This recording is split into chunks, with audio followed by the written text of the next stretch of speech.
Hello everyone.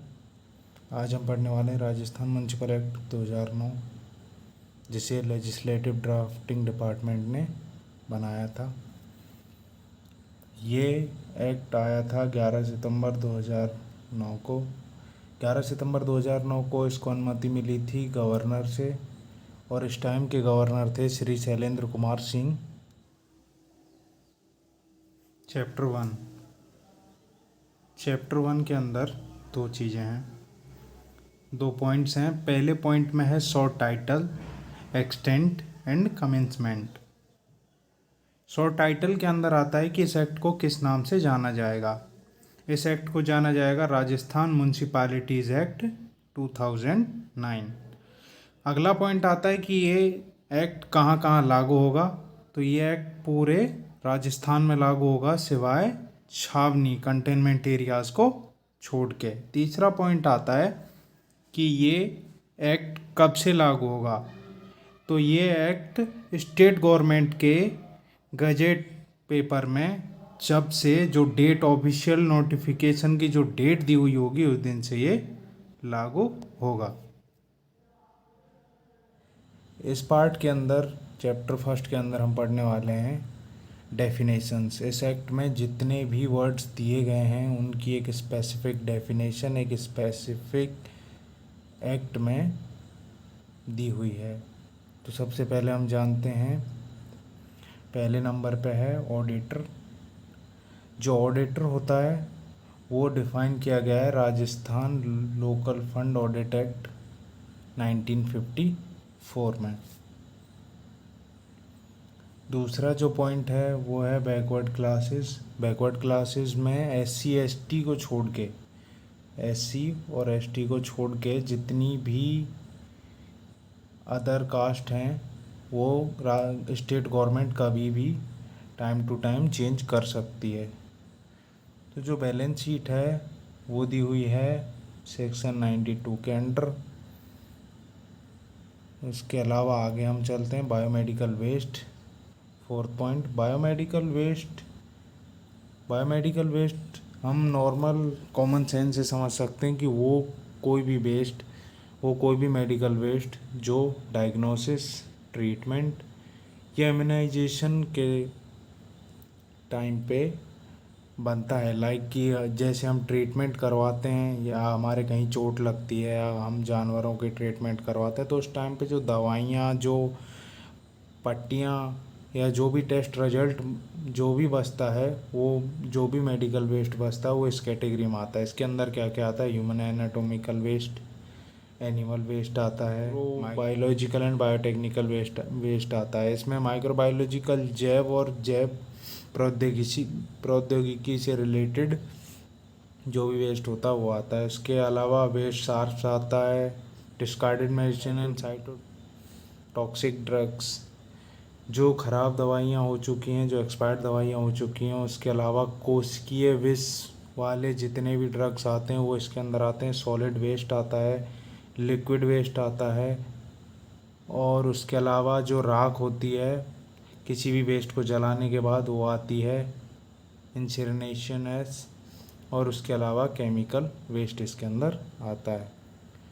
तो अगला हम जानते हैं ब्रिज। इसके अंदर 5वें पॉइंट में दिया हुआ है ब्रिज की डेफिनेशन। ब्रिज के अंदर नॉर्मल पुलिया भी आती है जिसे हम इंग्लिश में कलवर्ट बोलते हैं। बजट एस्टिमेट जो होता है, बजट प्राकलन दिया हुआ है सेक्शन 87 के अंदर। ग्रांट जो है उसका मतलब होता है कि जितना भी बजट एस्टिमेशन के टाइम पे स्टेट गवर्नमेंट या म्यूनसिपैलिटी को जितना भी बजट मिला है वो उसके एक्सपेंसेस साइड में जितना भी बजट लिखा हुआ है वो उसके अंदर आता है। बिल्डर, 8वां पॉइंट, बिल्डर और डेवलपर। हम जानते हैं कि बिल्डर और डेवलपर क्या होते हैं। वो कोई भी आदमी जो या तो कॉम्प्लेक्स बनाते हैं अपनी ज़मीन पर या फिर कॉम्प्लेक्स बनाते हैं किसी एग्रीमेंट के अंडर। 9वां पॉइंट बिल्डिंग वो कोई भी कंस्ट्रक्टेड स्ट्रक्चर होता है वो बिल्डिंग होती है। बिल्डिंग के अंदर सारी चीज़ें आती हैं, foundation, plinth, walls, floors, roofs, chimneys, fix platforms, वरामदा, बालकनीज, कॉर्निसेस, सारी चीज़ें आती हैं। लेकिन बिल्डिंग्स के अंदर क्या नहीं आता है? बिल्डिंग्स के अंदर नहीं आता है टेंट और तिरपाल। टेंट और तिरपाल। बिल्डिंग साइट क्या होती है? बिल्डिंग साइट वो होती है जिसमें किसी भी ज़मीन पर, कोई भी ज़मीन जो बिल्डिंग बनाने के पर्पज़ से खरीदी हुई हो, वो होती है बिल्डिंग साइट। बाईलॉज, इस एक्ट के अंदर जितने भी लॉज हैं उन सभी के बाईलॉज हैं, यानी कि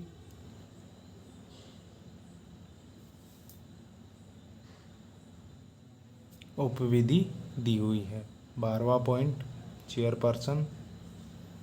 चेयरपर्सन का इसमें डेफिनेशन दिया हुआ है। अलग अलग बोर्ड्स के लिए, अलग अलग लेवल पे के लिए एक अलग अलग चेयरपर्सन होता है। चेयरपर्सन अध्यक्ष होता है हिंदी में। जो म्युनिसिपल बोर्ड है, नगर पालिका बोर्ड है, उसके लिए जो चेयरपर्सन होगा वो होगा चेयरमैन, यानी कि अध्यक्ष। जो म्युनिसिपल काउंसिल है उसके लिए चेयरपर्सन होगा प्रेसिडेंट, सभापति। और जो म्युनिसिपल कॉरपोरेशन है उसके लिए चेयरपर्सन होगा मेयर, यानी कि महापौर। आगे अभी मुख्य म्युनिसिपल ऑफिसर्स के बारे में देखते हैं। Chief municipal officers. Municipal corporation के लिए होगा चीफ एग्जीक्यूटिव ऑफिसर कम कमिश्नर। उसी तरह म्युनिसिपल काउंसिल के लिए होगा कमिश्नर, और म्युनिसिपल बोर्ड के लिए होगा एग्जीक्यूटिव ऑफिसर्स की डेफिनेशन।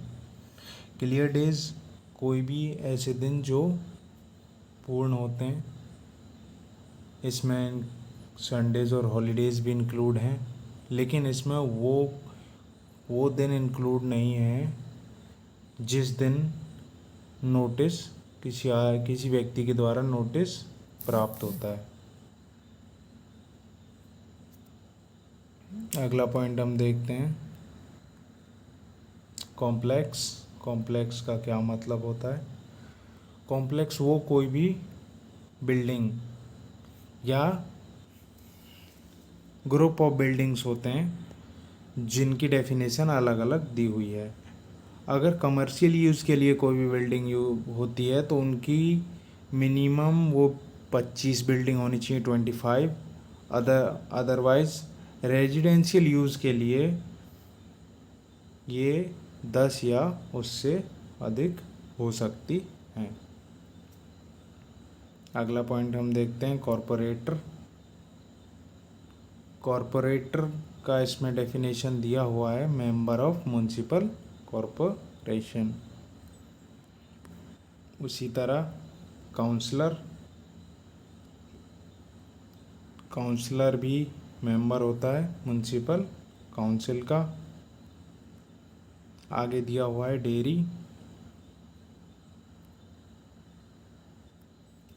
डेयरी में वो सारे प्रोडक्ट्स, वो सारी चीज़ें इंक्लूड होती हैं, जैसे कि कोई फार्म, कोई भी कैटल शेड, कोई काऊ हाउस, गौशाला, कोई भी मिल्क स्टोर, कोई भी मिल्क शॉप, या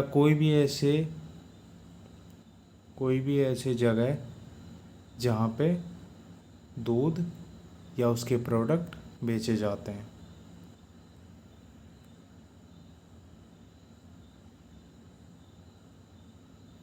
अब मिल्क प्रोडक्ट्स के अंदर बहुत सारी चीज़ें आती हैं, जैसे butter, ghee, cheese, curd, dried, sterilised and toned milk. लेकिन डेयरी के अंदर क्या नहीं आता है? ऐसी कोई भी दुकान या ऐसी कोई जगह जो अपने कंजप्शन के लिए या उसी प्रेमिसेस के कंजप्शन के लिए वो उस जगह पे दूध बेच रही हो, या फिर कोई एक ऐसी दुकान जहाँ पे दूध जो है वो उनको पैक्ड मिला था और वो उसको उसी कंडीशन में आगे बेच देते हैं जैसा उनको पहले रिसीव हुआ था। अगला पॉइंट इसमें दिया हुआ है, डेंजरस डिजीज़ की डेफिनेशन दी हुई है। डेंजरस डिजीज़ में कोलेरा दिया हुआ है, हैजा, plague, small pox, spinal meningitis, diphtheria दिया हुआ है, टीबी है, लेप्रोसी, कुष्ठरोग है, इन्फ्लुएंजा है, इंसेफेलाइटिस है, पोलियो है और सिफिलिस। ये सारी चीज़ें इसमें डेंजरस डिजीज़ में दी हुई हैं। और डेंजरस डिजीज़ क्या क्या हो सकती है, कोई भी एपिडेमिक, कोई भी एंडेमिक या कोई भी ऐसी इन्फेक्शियस डिजीज़ जो स्टेट गवर्नमेंट को लगता है कि ये डेंजरस है तो उसको डेंजरस डिजीज़ में डिक्लेयर किया जा सकता है। आगे हम देखते हैं डेफिसिट इन पार्किंग स्पेस, यानी कि पार्किंग स्पेस में न्यूनता। किसी भी रेजिडेंशियल या नॉन रेजिडेंशियल बिल्डिंग में या कॉम्प्लेक्सेस में एक मिनिमम पार्किंग स्पेस होना बहुत ज़रूरी है, जो कि इसके अंदर दिया हुआ है।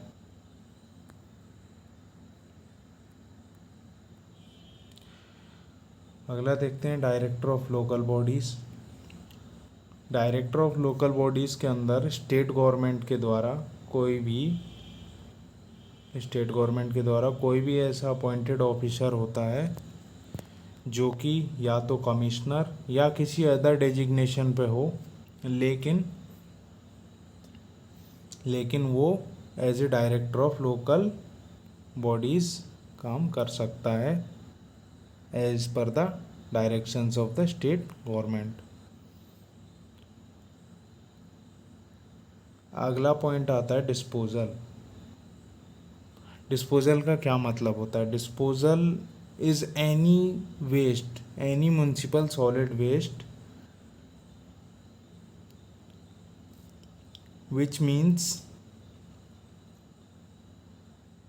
which is disposed. ऐसा कोई भी म्युनिसिपल वेस्ट जिसको ग्राउंड वाटर, सरफेस वाटर और एयर क्वालिटी को खतरा पहुंचाए बिना डिस्पोज करना डिस्पोजल के अंदर आता है। अगला पॉइंट है डिस्ट्रिक्ट मजिस्ट्रेट। डिस्ट्रिक्ट मजिस्ट्रेट जो होता है वो धारा 20 सेक्शन 20 के अंदर कोड ऑफ क्रिमिनल प्रोसीजर 1973 के अंदर आता है।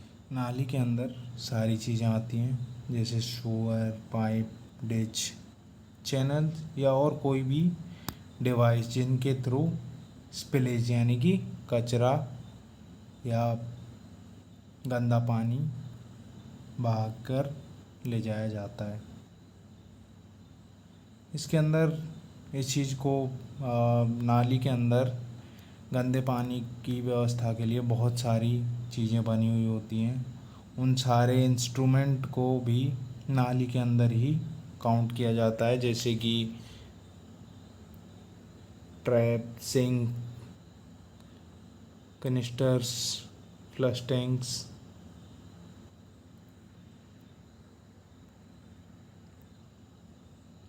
अगला पॉइंट है एग्जीक्यूटिव कमेटी।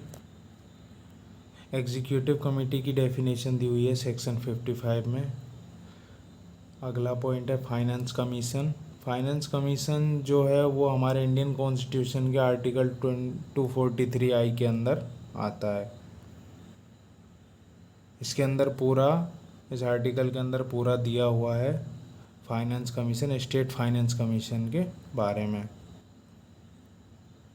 फाइनेंशियल स्टेटमेंट, वित्तीय विवरण, ये जो दिया हुआ है वो सेक्शन 92 के अंदर दिया हुआ है। फायर ब्रिगेड, फायर ब्रिगेड कोई भी फायर फाइटिंग फोर्स जो कि म्यूनसिपालिटी के द्वारा मेंटेन की जाती है under section 256। Fire fighting properties में क्या क्या इंक्लूड होता है? फायर फाइटिंग प्रॉपर्टीज़ के अंदर आते हैं कोई भी लैंड या बिल्डिंग जो कि as a fire station use की जा रही हैं, fire engines, equipments, tools, hydrants, या वो सारी चीज़ें जो फायर फाइटिंग के काम में आती हैं। Motor vehicles and other means of transport in connection with the fire fighting. Fire fighting के टाइम पे जो दमकल होती है वो भी फायर फाइटिंग प्रॉपर्टी के अंदर ही आती है। यूनिफॉर्म और जो बैजेस होते हैं जो फायर फाइटर्स को मिलते हैं वो भी फायर फाइटिंग प्रॉपर्टीज़ के अंदर ही आता है। अगला, फायर फाइटिंग स्टेशन। कोई भी ऐसी जगह जो स्टेट गवर्नमेंट के द्वारा फायर स्टेशन डिक्लेयर की जाती है वो फायर स्टेशन के अंदर आती है।